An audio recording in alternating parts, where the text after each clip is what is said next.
ধন্যবাদ তোমা।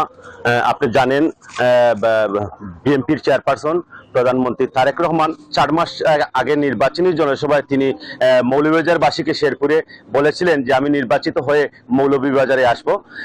তাহলে মৌলভীবাজারে আসবেন সেই আশা, সেই কথা কিন্তু তিনি রেখেছেন। এবং আজ কিন্তু ঢাকা থেকে কিন্তু বিমান যুগে সিলেটে আসবেন, তারপর সড়ক পথে কিন্তু মৌলভীবাজারের প্রথমে মৌলভীবাজারে হয়ে কিন্তু শ্রীমঙ্গলে যাবেন, সেখানে ফ্যামিলি কার্ড বিতরণ করবেন। বিতরণ শেষে কিন্তু তিনি 1টার দিকে বিতরণ করবেন। সে বিতরণ শেষে কিন্তু তিনি মৌলভীবাজারে আসবেন 2:30 সেখানে এসে কিন্তু রাজনগর উপজেলার 152 জন নিম্ন আয়ের মানুষকে কিন্তু কার্ড বিতরণ করবেন।